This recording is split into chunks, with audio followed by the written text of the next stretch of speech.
Pinagtatawanan lang ni VP Sara Duterte ang paglagay kay General Nicolas Torre III bilang bagong PNP chief. What's your reaction to Torre's appointment as PNP? I'm sorry, that's my reaction. Sir, next question. Yun, sir. Sagot naman ni General Torre.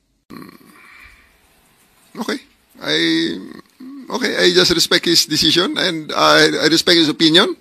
And rewind lang ng konti sa termino naman ng tatay niya kung sino unang chief PNP. Okay? So, ano rango ng unang chief PNP at ano rango ko bago ako naging chief PNP. So, it really goes back to him, really. Seriously speaking, it goes back to him. Okay? The first chief PNP of his father is a 1-star na naging automatic 4-star. Did he ask that? Did he question that? So, salamat, Janet. Naunang sinabi ni dating PNP Chief Marbel na pinaghahandaan nila ang posibleng mga kasong haharapin dahil sa pagtupad ng kanilang tungkulin. Torre, Abalos, hahabulin ka namin ng kaso. Then let it be. That's how the police, pagiging police. At dahil dito, mismo si General Torre ay hindi nakaanib sa Iglesia ni Criston tatag ni Felix Manalo. I think natiwalag siya dun sa kanyang religion and that's something that ang sasabi ko nga, it's always service first before anything else. Ay, congratulations po sa inyo.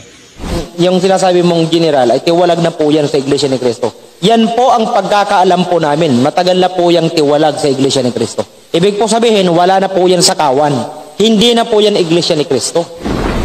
Yun pong mga napaloob sa Iglesia ni Cristo na hindi naman nakapanatiling karapat-dapat sapagkat hindi na sumusunod sa mga aral po ng Panginoon Diyos, itinitiwalag o inaalis sa Iglesia at yun ay hindi maliligtas. Hindi na daw kaanib sa Iglesia ni Cristo kay Felix Manalo Gawin natin si yung General ginagawa. Nicolas Torre III. Yan, kita-kita, viral naman to sa social media. Sinasabi po na, General Torre, tama na yan, tigil nyo na yan, huwag na kayo, Iglesia ni Cristo ka pa naman. Diba? Ganun Iglesia ni Cristo ka pa naman, ganito, ganyan na sinasabi. Pero dapat maging malinaw, Jen. Yan. Totoo ba yung sinasabi nila? Una po, hindi po totoo. Sapagkat ngayon po, ay hindi po kaanib sa Iglesia ni Cristo si General Torre. Dati po siyang kaanib sa Iglesia ni Cristo. Dati, ibig sabihin, hindi na ngayon. Hindi na po ngayon. Ang nakakagulat, dating PNP Chief Romel Marvel, may revelasyon kung bakit itiniwalag ng Iglesia ni Cristo kay Felix Manalo ang bagong PNP Chief na si General Nicolas Torre III. Ito isang sikreto. I hope General Torre will forgive me.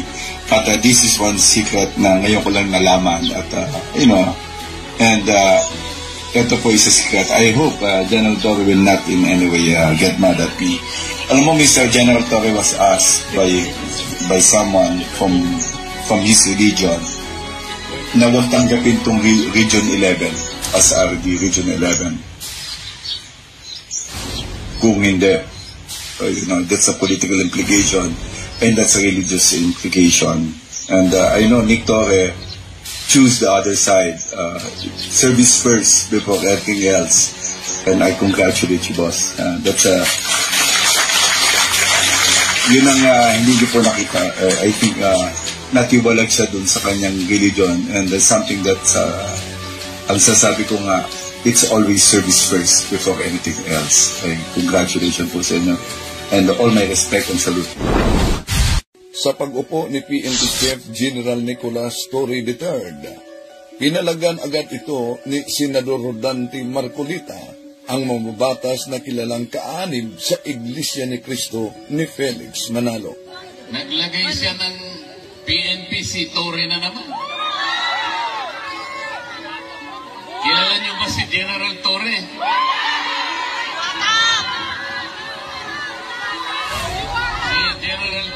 Kung maalala ninyo na sa kasagsagan sa paghuli kay Pastor Apollo Kibuloy noon, dinamay pa ng mga kaanib ni Pacquiao ang relihiyong inaniban ni Torre. In Jesus' name, Torre! In Jesus' name, Iglesia ka pa naman. Ganyan ba tinuturo sa inyo manalo? Iglesia ka pa naman. Ngunit ayon naman sa isang kaanib ng INC. Pero dapat maging malinaw, Jen. Yan. Totoo ba yung sinasabi nila? Una po, hindi po totoo. Na? Sapagkat ngayon po, ay hindi po kaanib sa Iglesia ni Cristo si General Torre. Hindi pala. Dati po siyang kaanib sa Iglesia ni Cristo. Dati, ibig sabihin, hindi na ngayon. Hindi na po ngayon. Mother P. Alam mo, Mr. General Torre was asked by someone from his religion na huwag tanggapin itong Region 11 as RD, Region 11. Kung hindi, that's a political implication and that's a religious implication. And I know Nick Torre choose the other side, service first before anything else. And I congratulate you, boss. That's yun ang hindi niyo po nakita. I think natiwalag siya dun sa kanyang religion, and that's something that ang sasabi ko nga, it's always service first before anything else. Ating tatalakayin ito. Ang dating PNP chief mismo, mga kapatid, na si General Marvil ang naghayag ng revelasyon kung bakit naitiwalag si General Nicolas Torre III. At alam nyo, dumami ang mga umanib sa INC na tatag ni Felix Manalo. Bakit? Dahil sa kanilang pagiging squatter sa pangalang Iglesia ni Cristo gamit ang mga aklat Katoliko. Halimbawa, dapat alam ninyo ito. At ito ang dahilan kung bakit daming natangay. Ito, pansinin nyo ang pahayag ng ministro gamit itong aklat Katoliko na ang pamagat ay Fundamentals of Catholic Dogma. At ito pinag-chap-chap. Ang babasahin namin sa inyo isang aklat ng Iglesia Katolika. Ang pamagat nito ay Fundamentals of Catholic Dogma. Ang sumulat nito ay nagngangalang si Dr. Ludwig Ott sa page 274 tungkol sa Mateo 16:18. Si San Cipriano ay nagsasalita tungkol sa pagtatayo ni Kristo ng Iglesia ni Kristo at pinanganlan ng Iglesia na Iglesia ni Kristo. Yan po ang patutuon ng sumulat ng aklat. Ang Panginoon Kristo ay nagtayo ng iglesia at ang sabi po niya, pinangalanan nito na Iglesia ni Kristo.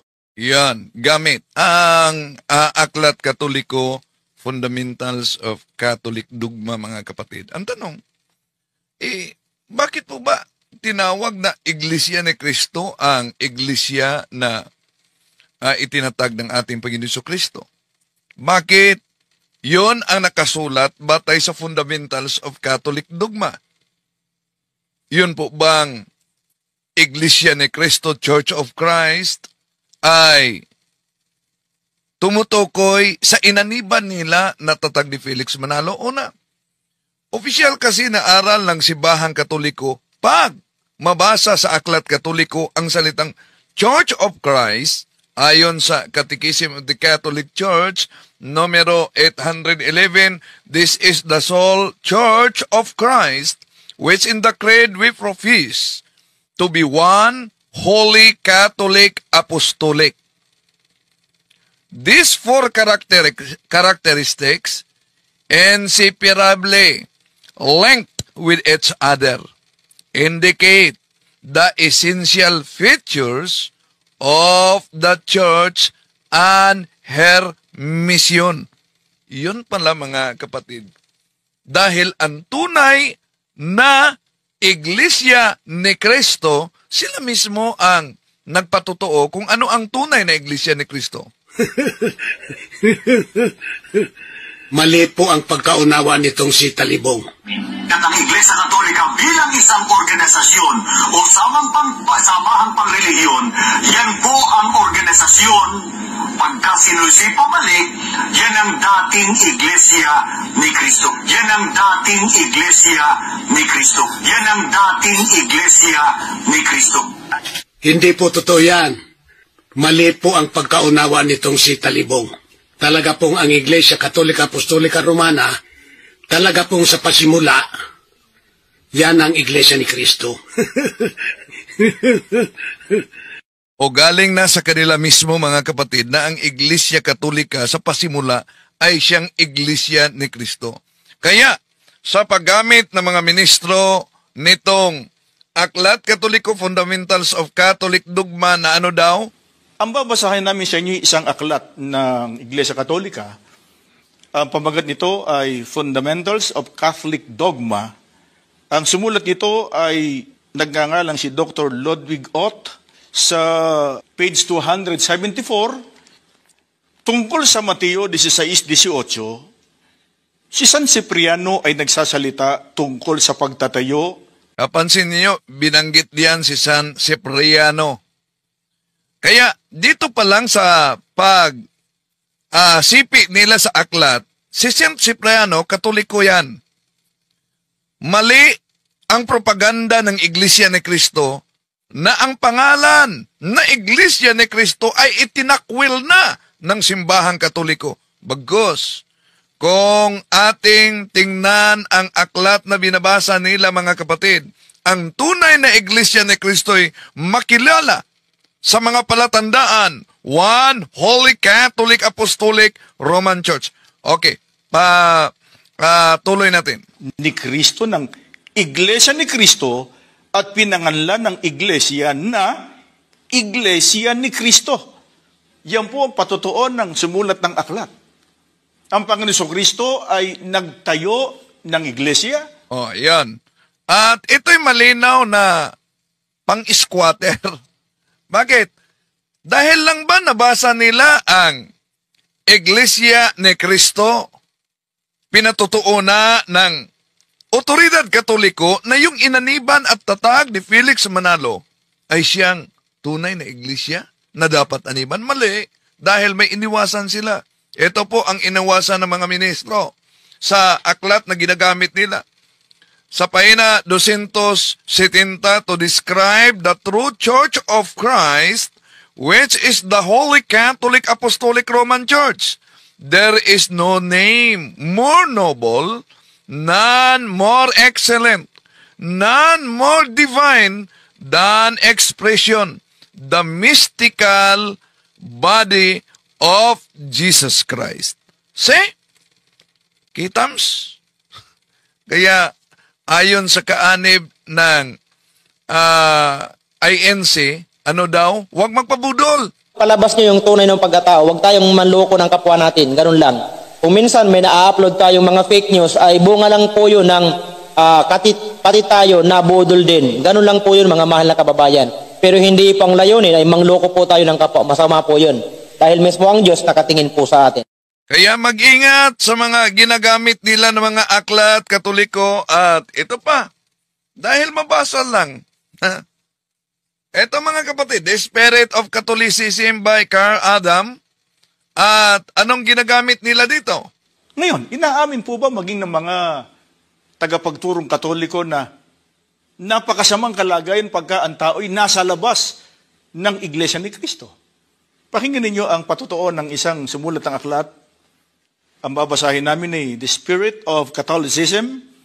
Ang sumulat po ay si Carl Adam sa page 192 sa wikang Pilipino ko na po babasahin. Totoong may iisang Iglesia ni Cristo lamang. Ito lamang ang iisang katawan ni Cristo. At kung wala ito, ay walang kaligtasan. Na walang kaligtasan sa labas ng iglesia. Hindi po naman ito pahayag. Binasa lang po natin ang nakasulat sa aklat na ito. Uulitin natin ang sinabi ng sumulat ng aklat. Ang sabi niya rito, totoong may iisang iglesia ni Cristo lamang. Alinsunod pa sa kanya, O kaya kung may iisang iglesia ni Kristo lamang at yung naunang iglesia ni Kristo ay walang iba, Mali po ang pagkaunawa nitong si Talibong. Ang Iglesia Katolika bilang isang organisasyon o samahang pangrelihiyon, yan po ang organisasyon. Pagka sinusi pabalik, yan ang dating Iglesia ni Kristo. Yan ang dating Iglesia ni Kristo. Yan ang dating Iglesia ni Kristo. Hindi po totoo yan. Mali po ang pagkaunawa nitong si Talibong. Talaga pong ang Iglesia Katolika Apostolika Romana, talaga pong sa pasimula, yan ang Iglesia ni Kristo. Ngayon, mga kapatid, dahil ginamit nila sa patutuo na kailangan kang aanib sa Iglesia ni Kristo upang maligtas ka. Ito po pang Iglesia ni Kristo na tinutukoy diyan ay ang Iglesia ni Kristo na tatag ni Felix Manalo. Ating ituloy lang pagbasa kung anong iglesia na dapat aniban upang ang tao ay maligtas. Ito po ang iniwasan nila, mga kapatid. But the Catholic Church alone preaches like her divine master, like one having power. Matthew chapter 7 verse 29. By the unbroken series, kulang ng S. Sandali. Lagay natin. Nagkulang ng S. Okay. So, unbroken series. Okay. Ito, mga kapatid, ang mabasa natin. Ito ang iniwasan. But the Catholic Church alone preaches like her divine master, like one having power. Matthew chapter 7 verse 29. By the unbroken series of her bishops, she stands in a real historical connection with Christ and His apostles. O see? Kaya, mga mahal na kapatid, sa susunod, isa-isahin natin itong mga aklat Katoliko na ginamit nila. Dahil, nakita nyo ba, yung mga aklat Katoliko na ginagamit nila, pag nabasa Iglesia ni Kristo, abay, inaangkin na, ini-squat na sa siktang tatag ni Felix Manalo para patunayan na ang Iglesia ni Kristong tinutukoy at binanggit ng otoridad Katoliko ay yung inaniba nila. Mali, mga kapatid. Dahil kung ituloy natin pagbasa, walang ibang Iglesia ni Kristo na binanggit sa naturang aklat kundi ang Iglesia Katolika. Kaya, mag-ingat. Halatang winawalang bahala talaga ng mga ministro ni Felix Manalo ang konteksto at ang diwa ng mga aklat Katoliko para lang makagawa o magawa nila yung nais nila. Pinipilipit at ginawang squatter na ang bawat bahagi upang umayon sa kanilang propaganda at kasinungalingan. Kaya, kung balikan natin ang kanilang kaanib, ano daw? Palabas nyo yung tunay ng pagkatao. Huwag tayong manloko ng kapwa natin. Ganun lang. Kung minsan may na-upload tayong mga fake news, ay bunga lang po yun ng pati tayo na budol din. Ganun lang po yun, mga mahal na kababayan. Pero hindi pang layunin ay mangloko po tayo ng kapwa. Masama po yun. Dahil mismo ang Diyos nakatingin po sa atin. Okay, wag magpadbudol. Masama yon. Imagine kung meron man tayong konting common sense, mga kapatid, sa paggamit nila sa iba't ibang mga aklat Katoliko. At sasabihin, kahit otoridad Katoliko, pinatunayan na sila umano ang tunay. Naman ito pahayag. Binasa lang po natin ang nakasulat sa aklat na ito. Uulitin natin ang sinabi ng sumulat ng aklat. Ang sabi niya rito, totoong may iisang Iglesia ni Kristo lamang. Alinsunod pa sa kanya, ito lamang ang iisang katawan ni Kristo. Ito, pansinin po ninyo. Kung wala ang wika ito, ang tinutukoy niya wala sa iisang tunay na iglesia, ang sabi niya, walang kaligtasan sa labas ng iglesia. Magandang araw, mga kapatid, and welcome na naman sa isang bagong episode ng Factbusters PH. Babasahin muna natin ang unang Korinto 5:12 hanggang 13 sa ang dating Biblia 1905 edition. Ganito po ang mababasa. Sapagkat ano sa akin ang humatol sa nanga sa labas, hindi baga kayo nagsisihatol sa nanga sa loob? Datapwat sa nanga sa labas ay Diyos ang humahatol. Alisin nga ninyo sa inyo ang masamang tao. Dito po sa ating nabasa, ang binabanggit dito, datapwat sa nanga sa labas ay Diyos ang humahatol. Ayon po sa talata, ang Diyos po ang hahatol sa labas ng iglesia na kanyang itinayo. Pero tanong, paano kaya ito ipapaliwanag ng ministro ni Manalo? O heto, panoorin natin si Victor Sandoval sa kanilang programang Ang Pagbubunyag. Yung ibubunyag niya daw, gaano kahalaga na maging kaanib daw sa Iglesia ni Cristo. Aba, grabe naman talaga itong propaganda nila. O sige, so eto, panoorin natin si Victor Sandoval kung ano ba ang kanyang paliwan. Hindi po may iwasan, hindi dapat iwasan ng sinuman ang pag-anib sa Iglesia ni Cristo at manatili dito para maligtas. Alinsunod po sa pagtuturo ng Biblia na ito ay isang matibay na katunayang kailangan talagang ang tao ay nasa loob ng tunay na iglesia para maligtas.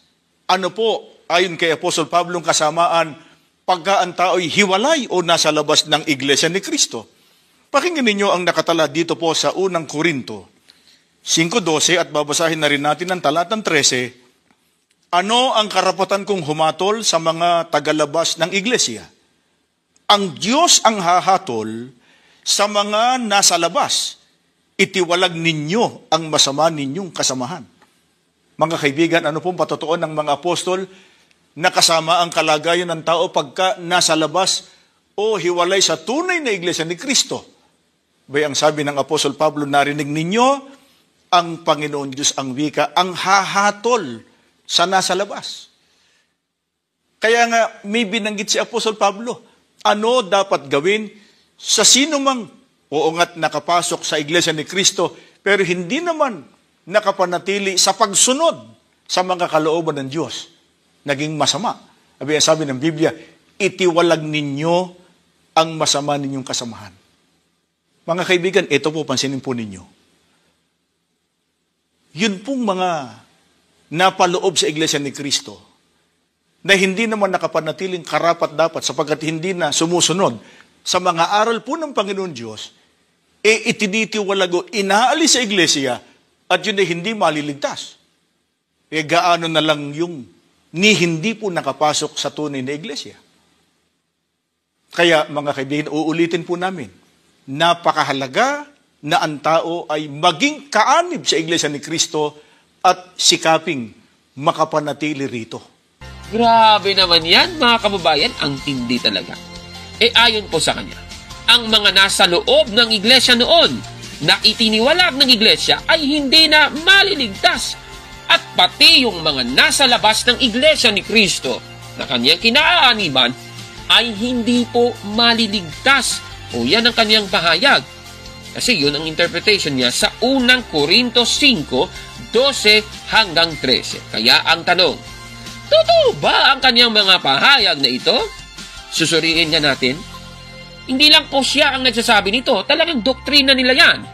Dito po sa Pasugo, God's Message Magazine, March 2017 issue sa pahina 33. Ganito po ang ating mababasa sa article ni Glady Gadi na may pamagat na ang pagpapakabanal na may kabuluhan. Ganito po ang mababasa natin. Kinote muna ang unang Korinto 5:12 hanggang 13 ng New Filipino Version na ang sabi, ano ang karapatan kong humatol sa mga tagalabas ng iglesia? Ang Diyos ang hahatol sa mga nasa labas. Itiwalag ninyo ang masama ninyong kasamahan. Pagkatapos ay may statement sa baba. Ang nasa labas ng iglesia ay hahatulan o hindi maliligtas. Grabe naman yan, ano? Ang tindi. Katunayan, kahit po yung pinapamigay nila ng magazine ng Iglesia ni Cristo ni Manalo, sa pahina 6 ay mababasa po natin ang ganito. Hindi ililigtas ni Cristo ang sinuman sa labas ng Iglesia ni Cristo dahil labag ito sa batas ng Diyos. Talagang ang tindi, ano? Kaya para sa kanila, ang ibig sabihin nito ay hindi na kaagad maliligtas ang nasa labas ng kanilang iglesia, mga kapatid. Grabe naman yan. Pero, tanong, hindi na ba kaagad maliligtas ang mga nasa labas ng iglesia base sa unang Korinto 5:13? Susuriin natin yan, mga kapatid. Tanong muna, sino po ba ang hahatol sa mga nasa labas ng iglesia? Babasahin natin ang Juan, Kapitulo 5, versikulo 22. Ganito po ang ating mababasa. Sapagkat ang amay hindi humahatol sa kaninumang tao, kundi ipinagkaloob niya sa anak ang buong paghatol. Dito po sa ating nabasa, hindi po hahatol ang Diyos Ama sa kaninumang tao, pero ang Diyos Anak po ang hahatol sa lahat ng tao. Kaya maliwanag sa ating nabasa, si Kristo mismo ang hahatol sa lahat ng tao. At si Kristo po ang Diyos na tinutukoy sa unang Korinto 5:13. Katunayan, dito po sa Mateo 7:22 hanggang 23 ay may mababasa tayong ganito. Sabi ni Kristo, sa araw ng paghuhukom, marami ang magsasabi sa akin, Panginoon, hindi po ba't sa inyong pangalan ay nangaral kami, nagpalayas ng mga demonyo at gumawa ng mga himala? Ngunit, sasabihin ko sa kanila, hindi ko kayo kilala. Lumayo kayo sa akin, kayong mga gumagawa ng kasamaan. Dito po sa ating nabasa, napakaliwanag talaga na si Kristo po ang hahatol. Kasi ang sabi po sa talata, sa araw ng paghuhukom, marami ang magsasabi sa akin. Pagkatapos, siya rin, si Kristo, ang magsasabi sa kanila. Ibig sabihin, si Kristo talaga ang hahatol, mga kapatid.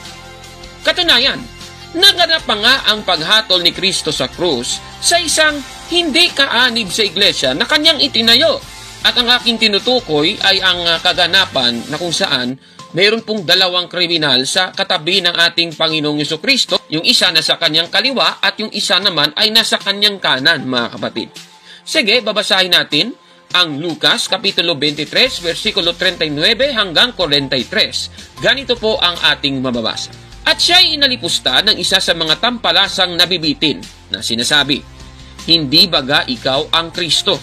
Iligtas mo ang iyong sarili at kami. Datapwat, sumagot ang isa at pagsaway sa kanya'y sinabi, hindi ka ba baga natatakot sa Diyos? Yamang ikaw ay nasa gayon ding kaparusahan. At tayo sa katotohanan ay ayon sa katwiran, sapagkat tinanggap natin ang nararapat na kabayaran sa ating mga gawa. Datapwat ang taong ito'y hindi gumagawa ng anumang masama. At sinabi niya, Jesus, alalahanin mo ako pagdating mo sa iyong kaharian. At sinabi niya sa kanya, katotohanang sinasabi ko sa iyo, ngayon ay kakasamahin kita sa paraiso. Dito po sa ating nabasa, meron pong paghatol na nangyari. Ang paghatol ni Kristo doon sa mabuting magnanakaw, ay ang sabi niya, ngayon ay kakasamahin kita sa paraiso, mga kapatid. Mula po sa ating nabasa, magkikita daw ang mabuting magnanakaw at si Kristo sa paraiso, mga kapatid.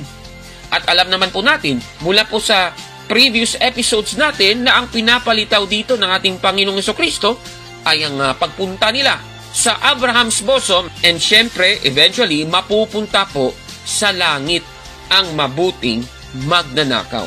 Ang kriminal pong ito, mga kababayan, ay hindi po kaanin ng iglesia na itinayo ng ating Panginoong Jesucristo.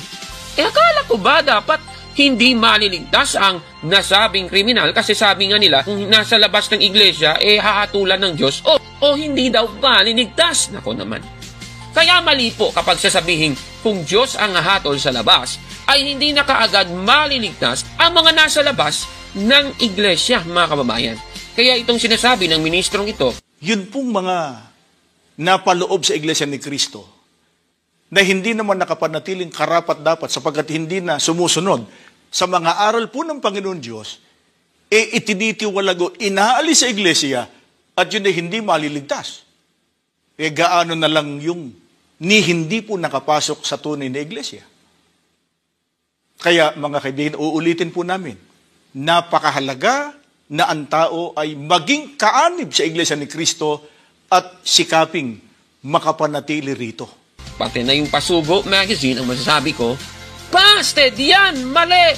Mali po yan, mga kababayan. Katunayan, sa iba't ibang salin ng Biblia, sa unang Korintos 5:13, ay napakaliwanag po ang kahulugan talaga ng talata. Dito po sa Amplified Bible Expanded Edition, ang sabi, God alone sits in judgment on those who are outside the faith. Ibig sabihin, wala po tayong karapatan na husgahan ang nasa labas ng iglesia, mga kababayan. Ang Diyos lang po ang hahatol sa kanila, mga kapatid. Katunayan, sa Easy English Bible, ang sabi naman, it is not right for me to decide about people who do not belong to the church group. God will judge those people. Napangaliwanag po. Ito pang nasa Good News Translation, ang sabi, after all, it is none of my business to judge outsiders. God will judge them. Klarong-klaro po yan. Kung susundin ang unang Korintos 5:13, may karapatan silang magtiwalag ng miyembro. Tama po yun. Pero kapag ang miyembro ay nasa labas na ng kanilang iglesia, wala silang karapatan na husgahan ang mga nasa labas ng kanilang iglesia, especially yung mga natiwalag, mga kababayan. Ano na naman ba ang kanyang mga magiging hirit para sabihin, sila lamang ang ililigtas ng Diyos? O ito, panoorin po natin. Ngayon, inaamin po ba maging ng mga tagapagturong Katoliko na napakasamang kalagayan pagka ang tao'y nasa labas ng Iglesia ni Kristo? Pakinggan ninyo ang patotoo ng isang sumulat ng aklat. Ang babasahin namin ay The Spirit of Catholicism. Ang sumulat po ay si Carl Adam. Sa page 192 sa wikang Pilipino ko na po babasahin. Totoong may iisang iglesia ni Kristo lamang. Ito lamang ang iisang katawan ni Kristo. At kung wala ito, ay walang kaligtasan. Na walang kaligtasan sa labas ng iglesia. Hindi po namin ito pahayag. Binasa lang po natin ang nakasulat sa aklat na ito. Uulitin natin ang sinabi ng sumulat ng aklat. Ang sabi niya rito, totoong may iisang iglesia ni Kristo lamang. Alinsunod pa sa kanya, ito lamang ang iisang katawan ni Kristo. Ito, pansinin po ninyo. Kung wala ang wika ito, ang tinutukoy niya wala sa iisang tunay na iglesia, ang sabi niya, walang kaligtasan sa labas ng iglesia.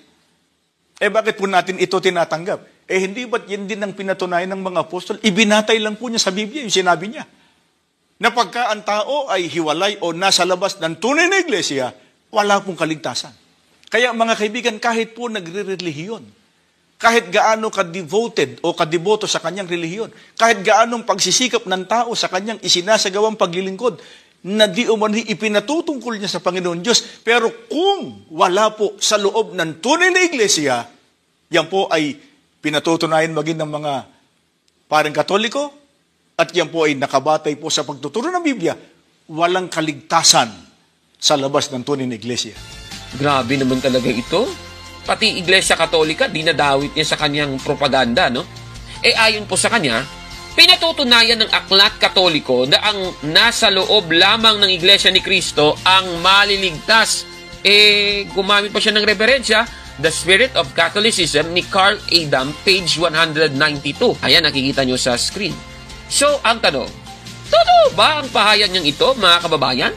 Susuriin natin yan. Totoo bang ang iglesia na tinutukoy ng aklat ay ang iglesia na kanyang kinaaaniban? Babalikan natin yung aklat, ano? The Spirit of Catholicism ni Dr. Carl Adam. Sa ating kopya, yung 1931 edition, sa page 175. At nakikita nyo po yan sa screen, ano? Yun ang nakalagay. Pero kasi iba siguro yung edition na ginamit nila ng aklat at yung sa atin.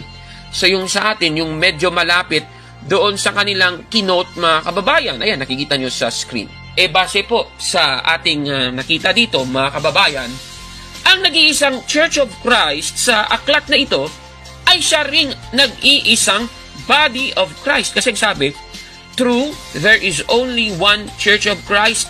She alone is the body of Christ, and without her, there is no salvation. Ibig sabihin, yung nag-iisang Church of Christ sa nasabing quotation ay siya ring nag-iisang body of Christ, mga kababayan.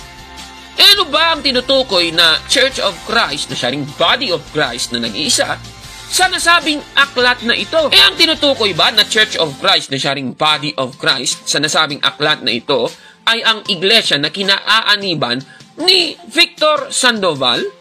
Susuriin natin yan. Babasahin natin naman dito sa page 159. Sa aking kopya, ganito po ang ating mababasa. The Catholic Church as the body of Christ, as the realization in the world of the kingdom of God, is the church of humanity. Napakaliwanag po ng ating nabasa. Ang nag-iisang body of Christ, na siya ring Iglesia ni Cristo na nag-iisa, ay ang Iglesia Katolika, mga kababayan. At tama po yun, yung talagang aral ng Iglesia Katolika.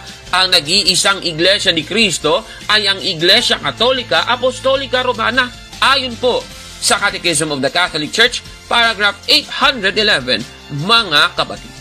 Kaya ang Iglesia ni Cristo sa aklat ng kanyang binasa, base po sa ating napag-alaman, ay siya pong Iglesia Katolika, mga kapatid. Ibig sabihin, dahil ang Iglesia Katolika ay ang secondary cause of our salvation, ay meron po tayong kasiguraduhan na kung gagawa tayo ng mabuti talaga, ay tayo po'y maliligtas dahil kaanib po tayo sa tunay na iglesia na itinayo ng ating Panginoon Hesus Kristo. Kaya itong pahayag na ito ni Victor Sandoval, hindi po naman ito pahayag. Binasa lang po natin ang nakasulat sa aklat na ito. Uulitin natin ang sinabi ng sumulat ng aklat. Ang sabi niya rito, totoong may iisang iglesia ni Kristo lamang. Alinsunod pa sa kanya, ito lamang ang iisang katawan ni Kristo. Ito, pansinin po ninyo. Kung wala ang wika ito, ang tinutukoy niya wala sa iisang tunay na iglesia, ang sabi niya, walang kaligtasan sa labas ng iglesia. Busted yan! Mali po yan, mga kapatid. Ano na naman ba ang kanyang mga magiging hirit para sabihing sila lamang ang ililigtas ng Diyos? O eto, panoorin natin. Maging sa patotoo ng iba't ibang otoridad, halimbawa ng Iglesia Katolika at ng mga Protestante, ano ang masamang kalagayan ng tao pagka hiwalay o hindi kaanib sa iglesyang itinatag ng ating Panginoon Kristo? Ang babasahin namin sa inyo ay aklat ng Iglesia Katolika na pinamagatang The Papal Encyclicals, edited by Anne Fremantle, sa page 153. Ang Iglesia ni Kristo na banal na itinatag sa kapakanan ng mga kaluluwa at nang walang hanggang kaligtasan, pinatutunayan po ng mga otoridad Katoliko. Ang Iglesia ni Kristo, anya, ay itinatag para sa kaligtasan. Ayon po sa ating napanood, pinatutunayan na naman daw ng isa pang aklat Katoliko na ang nasa loob lamang ng Iglesia ni Kristo ang maliligtas. Siyempre, yung Iglesia ni Kristo na kanyang ipinapalitaw, yung Iglesia na kanyang kinaaaniban, mga kapatid. At yung binasa niya, The Papal Encyclicals in their historical context ni Anne Fremantle, page 153. Ang tanong, totoo ba ang kanyang mga pahayag na ito? Sige, susuriin na natin.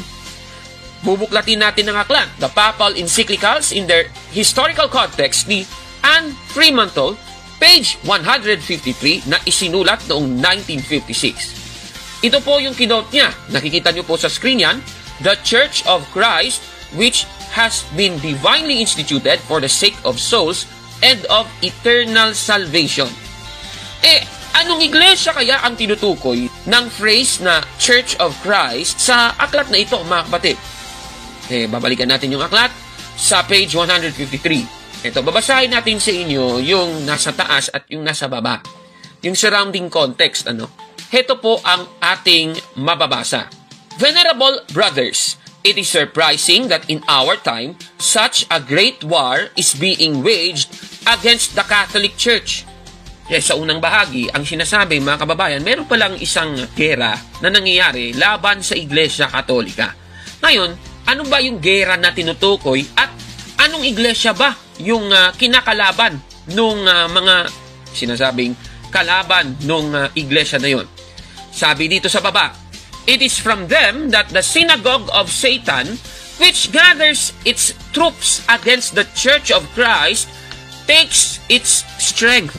Yung participants pala nung gera na binabanggit sa taas, yun po yung mga kasamahan ni Satanas at yung iglesia ni Kristo. Ibig sabihin, yung tinutukoy na Church of Christ sa baba, yung Catholic Church, mga kababayan. Klarong-klaro po yan. Ibig sabihin, ang tinutukoy pala ng phrase na Church of Christ sa aklat na ito ay ang Iglesia Katolika. Mga kababayan, uulitin natin, yan po ang ating aral. Catechism of the Catholic Church, paragraph 811. Ang nag-iisang Iglesia ni Kristo ay meron pong one, holy, Catholic, at apostolic sa kanyang marks, mga kababayan. Kaya tama, ang Iglesia ni Kristo sa aklat na kanyang binasa ay ang Iglesia Katolika, mga kababayan. Kaya itong binabanggit ng ministrong ito, pinatutunayan po ng mga otoridad Katoliko. Ang Iglesia ni Kristo anya ay itinatag para sa kaligtasan. Ang masasabi ni Cabornok dyan, busted yan! Nako Ibig sabihin po, ang Iglesia Katolika talaga ang tunay na Iglesia ni Kristo na dapat pong aniban ng tao, mga kapatid. At ang magsasabing hindi po Iglesia Katolika ang nag-iisang Iglesia ni Kristo, ayon po sa Kawikaan 14:18, yung nagsasabi ng Iglesia Katolika ay hindi daw Iglesia ni Kristo yon, kamangmangan po yun, wala pong alam yun, mga kababayan. Talagang ayaw po ng Diyos ng mga sinungaling. Sa ating episode ngayon, isang pahayag ng miyembro ng Iglesia ni Kristo ni Manalo na parang lumalabas siya yung nagsisinungaling. Ang ating tatalakayin, mga kababayan. Eto na naman pong si Latigo Omandama. Grabe naman ito, As of recording, meron na po siyang mahigit 16,000 followers, mga kapatid. Ano kaya ang panina niya na sinasabi laban sa Iglesia Katolika? Ito, panoorin natin. Alam po ba ninyo, mga mahal naming kaibigan, na ang simbahang Katoliko, maliban sa ginawa nilang Pope, ang apostol na si Pedro, ginawa din nilang head, si Apostol Pedro. Lahat ng mga yan ay hindi po itinuturo ng Biblia. Sila-sila lang po ang gumawa. Maliban sa hindi mababasa sa Biblia, dahil sa hindi naman talaga turo ng Biblia na si Apostol Pedro ay Pope, pati na yung pagkilala nila na si Apostol Pedro daw ay visible head ng Iglesia, yan din po ay wala sa Biblia. Invento lang po nilang aral yan. Alam nyo guys, noong ang Panginoong Jesucristo ay umakyat na sa langit, di po ba? At yung Iglesia ay iniwan niya sa pangangasiwa ng mga apostol. Nung si Apostol Pablo ay nagturo at nangaral, ang ipinakilala po niyang head, ulo ng Iglesia ay hindi si Apostol Pedro. Malinaw yan sa Colosas 1:18. Sinabi niya na siya ang ulo ng katawan. Yung siya, referido yan kay Kristo at hindi kay Pedro sa makatwid bagay ng Iglesia. Malinaw yan, sinabi ni Apostol Pablo. Hindi niya sinabi na ang ulo ng katawan o ng Iglesia ay si Pedro. Sa panahong yun, nasa langit ang Panginoong Jesucristo. Aba, grabe naman talaga, no? Ayon sa kanya, ginawang Pope at head ng Iglesia Katolika si Apostol Pedro at hindi daw mapabasa sa Biblia na si Apostol Pedro ay Santo Papa at visible head. Sige. Yung binagbatayan pa nga niya to prove his claim ay yung itong nasa Colosas 1:18 na si Kristo daw ang ulo ng Iglesia na kanyang katawan. Tanong, totoo ba ang lahat ng kanyang mga sinasabi? Susuriin natin yan, mga kababayan. Unang tanong, naging Santo Papa ba ng Iglesia Katolika si Apostol Pedro? Sa Mateo 16:18, itinayo ng ating Panginoong Jesucristo ang kanyang iglesia sa pamamagitan ni Apostol Pedro, mga kapatid.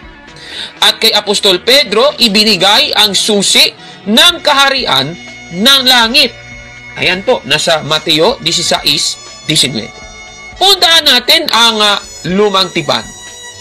Sa Isaias 22:20, meron pong binabanggit dito na si Eliakim na anak ni Hilkias. Ito pong si Eliakim ay nakatanggap ng susi ng sambahayan ni David. At dahil siya ay nakatanggap ng susi ng sambahayan ni David, kagaya ni Apostol Pedro na nakatanggap naman ng susi ng kaharian ng langit, ito palang si Eliakim ay magiging ama ng mga taga-Jerusalem at ng mga taga-Huda ayon po sa Isaias 22:21, mga kababayan. Uulitin natin, si Eliakim ay magiging ama ng mga taga-Jerusalem at ng mga taga-Huda. Napakaliwanag. Kung si Eliakim na nabigyan ng susi ng sambahayan ni David ay tinawag na ama, dapat si Apostol Pedro na binigyan ng susi ng kaharian ng langit, mas lalo pa siya. Dapat siyang tawaging ama, mga kababayan. Kaya nga, ang salitang Pope ay galing po sa Greek word na papas, ibig sabihin ay father, mga kababayan. Klarong-klaro po yan. Katunayan, si Marcos ay tinawag na anak sa pananampalataya ni Apostol Pedro. At yan po ang ating mababasa sa unang Pedro 5:13. Ganito po ang ating mababasa. Kinukumusta kayo ng mga kapatid na nasa Babylonia, mga pinili ring katulad ninyo. Kinukumusta rin kayo ni Marcos na aking anak sa pananampalataya. Napakaliwanag po. Si Marcos ay anak sa pananampalataya ni Apostol Pedro. Ergo, si Apostol Pedro ang ama ni Marcos sa pananampalataya, mga kababayan. Kaya nga Pope, tama. Pope, galing sa Greek word na papas, meaning father, mga kabatid. At dahil dito sa kasalukuyan, si Pope Leo XIV ay ama rin natin sa pananampalataya, mga kababayan. Kaya ngayong Santo Papa, yan po ang mga kahalili ni Apostol Pedro, mga kapatid. Susunod naman nating tatalakayin, sino ba ang kinikilalang ulo or head ng Iglesia Katolika? Aral naman talaga sa Iglesia Katolika na ang ating Panginoong Jesucristo ang ulo ng kanyang katawan na siyang Iglesia. Mababasa natin yan sa Catechism of the Catholic Church, paragraph 792 na nakikita nyo po ngayon sa inyong mga screen. Pero dahil si Kristo ay nasa langit na, kailangan po ng kahalili, mga kababayan. At sino po ba ito? Di si Apostol Pedro. The Lord made Saint Peter the visible foundation of His church. Yan po ang nakasulat sa Catechism of the Catholic Church, paragraph 936, mga kababayan. Ibig sabihin, si Kristo po ang invisible head ng Iglesia Katolika at si Apostol Pedro, siya po ang namumuno sa lahat ng mga miyembro ng Iglesia Katolika. Kaya nga ang tawag sa kanya ay visible head, mga kabatid. Yan ang po kasimple. Biblical lahat po yan, mga kababayan. Itong sinasabi niya, ang simbahang Katoliko, maliban sa ginawa nilang Pope, ang apostol na si Pedro, ginawa din nilang head, si Apostol Pedro. Lahat ng mga yan ay hindi po itinuturo ng Biblia. Sila-sila lang po ang gumawa. Pasted, yan, nako Ano pa ba ang paninira na kanya pang sasabihin? Sige nga, ito na nga, panoorin na nga natin. At saka, alam po ba ninyo guys, na yung aral na yan na ginawa, pinaangkin ng simbahang Katoliko. Inamin nila mismo sa kanilang aklat. Maging si Apostol Pedro, hindi niya alam na siya pala ay head sa simbahan. Kaya, ang tanong natin, bakit po hindi alam ni Pedro na siya ay head ng simbahan? Tapos kayo, mga CFD, itinuro ninyo. Mas alam pa pala ninyo na hindi naman kayo yung head. Kung head talaga si Apostol Pedro, bakit hindi niya alam? Tapos kayo, alam ninyo. Anong katunayan? Aklat ninyo mismo nagsabi, no? Bible history for everyone, daughter of sinful. Anong sinabi dito? Dito po sa 133, no? 83 pala. Anong sinabi dito? Sinabi dito, you shall be called Kepha or Cephas. That is to say, Peter, a rock. But Peter did not understand. Hindi daw naunawaan ni Pedro. Hindi siya nakakaunawa. He did not know. Hindi niya alam then that he was to be the head of the church founded by Christ. Hindi pala niya alam na siya ay maging ulo sa iglesyang itinatag ng Panginoong Jesucristo. Tingnan nyo guys, si Pedro mismo, sabi sa aklat nila, hindi alam ni Apostol Pedro na siya ay maging ulo sa iglesyang itinatag ni Kristo. Tapos nang ituro ng mga CFD, nalakas loob nilang ituro, taas no pang ituro na si Pedro daw ay head sa iglesyang itinatag ni Kristo. Tapos yung mismong head, ayon sa kanilang aklat, ayon dito, hindi niya alam na siya ay head sa iglesia. So, sino ngayon ang mas magaling? Mas magaling pa yung mga defensor pala kay doon sa head nila na kinikilala. Yung aral na yan, wala kasi sa Biblia yan. Sila-sila lang ang gumawa, sila-sila lang ang nagturo. Hindi po itinuro yan ni Apostol Pablo, ni Apostol Pedro, kaya hindi niya alam eh. Lalong hindi itinuro ni Kristo na ang ulo ng iglesia ay si Apostol Pedro. Sinong nagturo niyan? Yung mga bulaang mga ngaralang na nagpapanggap na sila daw ay mga kay Kristo, pero mga bulaan dyan mabubuking ang mga bulaang mga ngaralang. Kaya mag-isip-isip kayo mga kaibigan naming mga Katoliko. Ayon po sa kanya, inamin daw ng aklat Katoliko na si Apostol Pedro ay hindi alam na siya ay naging visible head ng Iglesia Katolika. Tapos sabi niya, bulaang mga ngaral pa daw talaga ang mga CFD at mga Katoliko. Grabe naman itong paninira niya. No? Tanong, totoo ba ang kanyang mga pahayag na ito, mga kababayan? Susuriin natin yan. Kinote po niya ang aklat na isinulat po ni Father Athanasius Danieletti dito po sa Bible History for Everyone sa page 165. Nakikita nyo po sa screen. Ito po yung kinote niya. Ipapakita ko ha. Ito po yun. Sabi dito, when Jesus saw Simon, he said, "You are Simon, the son of John. You shall be called Cephas." That is to say, Peter, a rock. But Peter did not understand. He did not know then that he was to be the head of the church Jesus would found. Yan ang sinasabi dito. Yan actually yung binasa niya. Especially, dinidiin niya itong nasa dulo. Sabi kasi, he did not know then that he was to be the head of the church Jesus would found. Hindi raw niya alam. Yung kanyang interpretation, hindi raw niya alam na siya ay visible head ng iglesia na itinayo ni Kristo. Yan yung kanyang pahayag, mga kapatid.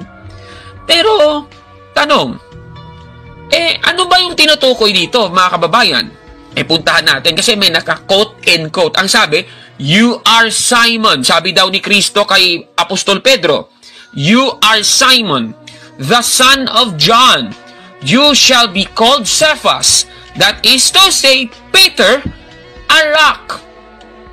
Kailan ba ito sinabi ni Kristo kay Simon Pedro? Sinabi po niya ito sa Juan 1:42. At itong nangyaring ito, mga kababayan, noong pinili po si Apostol Pedro bilang apostol ng ating Panginoong Jesucristo, yan yung tinutukoy sa Juan 1:42. Mga kababayan, base dito, siyempre, hindi pa alam ni Apostol Pedro na siya ay gagawing tagabantay o ulo, visible head ng iglesia na itinayo ng ating Panginoong Jesucristo. At lumalabas, mga kababayan, palpak pala yung reading comprehension ng miyembro ni Manalo na ito. Ito babasahin natin ulit. Ipapakita ko sa inyo kung ano yung talagang sinasabi dito. Ang sabi, "But Peter did not understand. He did not know then that he was to be the head of the church Jesus would found."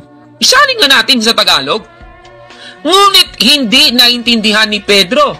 Hindi niya alam noon na siya ang magiging pinuno ng iglesyang itinayo ni Jesus.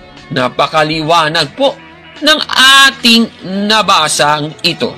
Ibig sabihin, noong time na pinili po ng ating Panginoong Jesucristo si Apostol Pedro, noong time na yon, hindi pa alam ni Apostol Pedro na siya ang magiging pinuno ng iglesia na itinayo ng ating Panginoong Jesucristo. Napakahina naman ng reading comprehension ng miyembro ni Manalo na ito na si Latigo Omandam. Nako, lalatiguhin ko talaga ito sa kanyang kapalpakan. Mga kababayan, nako, kawawa naman talaga, no?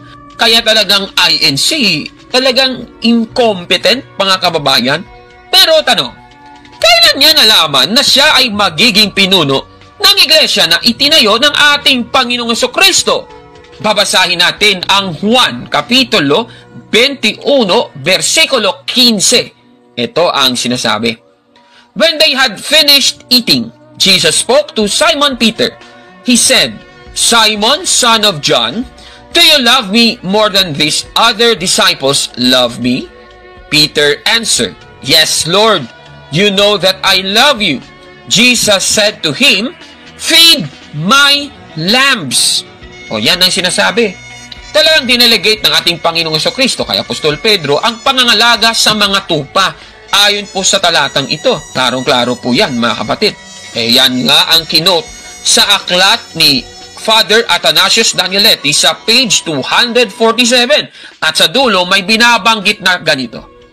In this way, Jesus chose Peter to care for all his followers, bishops, priests, as well as the faithful. By the choice of Jesus himself, Peter became the first pope of God's church. Napakaliwanag. Wala pong pag-amin si Father Athanasius Danieletti na hindi alam ni Apostol Pedro na siya ay magiging head ng Iglesia Katolika.